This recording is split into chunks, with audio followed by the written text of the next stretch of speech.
class 8 and class 10.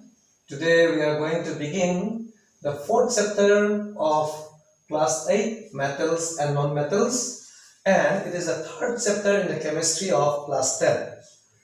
So before we begin this chapter, I would like to just review some of your general knowledge. We know that we have more than 118 elements approximately, and out of that 17 are non-metals and 6 of them are metalloids. Metalloids meaning is elements that possess both the characters of metals as well as non-metals, and the rest are metals. Now, how will we define a metal and how will we define a non-metal? So when we want to define metal and when we want to define non-metal, we have to go and study the properties of metal. So before we study the properties of metal, we are going to study some more things, that is minerals and ores. What are minerals and what are ores? So now we are going to study about what are minerals. So here you see what are minerals. Substances that occurs naturally on the earth crust are called minerals. Maybe rocks containing some elements in small amount, that is mineral. So here substances that occur naturally on the earth crust are called minerals. Next topic is what are ores. So substances that contains in large amount of an element that can be extracted. Extracted meaning is can be taken out profitably are called ores. Extracted profitably are called ores. That means element must contain in large amount, and if we can take out in large amount, then that is called as ores. So different kind of ores are there in your book. It is given in the table of your book. You see it. Aluminium. The ores of aluminium is bauxite, and the formula is given in your book. The ores of copper is given in your book as chalcopyrite and chalcolite. Iron, hematite, magnetite, the formula is given in your book. Lead as galena, magnesium as magnesite, and dolomite, mercury as cinnabar, zinc, smithsonite, and the ores of zinc is smithsonite, zinc blended. The formula is given in your book as ZnS and ZnCO3. Properties of metal, physical properties of metal. So before studying the physical properties of metal, I would like to show you some metals which I have brought you for your knowledge. This is zinc, this is iron nails, this is aluminum sheet, and some more I have brought it here. This is iron bar. So all these are metals. Now, all these metals have some physical properties. The first physical properties is that, as you see here, all these metals are solid at room temperature, except for mercury. Only one metal, except for mercury, this is liquid at room temperature.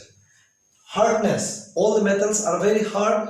You cannot break it with your hand. You cannot do it anything with your hand. It requires a large amount of force to break it. So metals are very hard. Now tensile strength. We come to the tensile strength. It requires a large amount of force to break. That is called tensile strength. For example, this iron bar, you cannot break it so easily. It will require a large amount of force to break. So that property is called as tensile strength. Now the fourth thing is luster. All the metals are lustrous. That means shiny in color. I cannot show you gold because I don't have any gold here, but I have one metal here. It is zinc, which is very shiny in color. So shiny means luster. Luster meaning is shiny. So all the metals are lustrous. The fifth point is malleability. Malleability means can be converted into thin sheets when beaten or hammered. So this is aluminium. Aluminium, many a times you have seen it. So this aluminium is converted into thin sheet by hammering. So that property of metal is called malleability. And property of a metal that can be pulled into wires is called as ductility. So this is a metal which is drawn into wire here. So this property is called as ductility. Sonority is when it produces a ringing sound. I'll show you an example here. Our school bell, when you ring it, it produces a ringing sound. So this ringing sound is called sonority.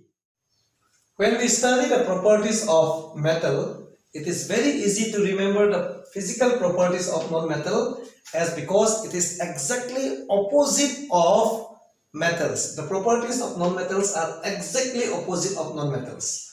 So the physical state of non-metals are, it may be solid, liquid or gas.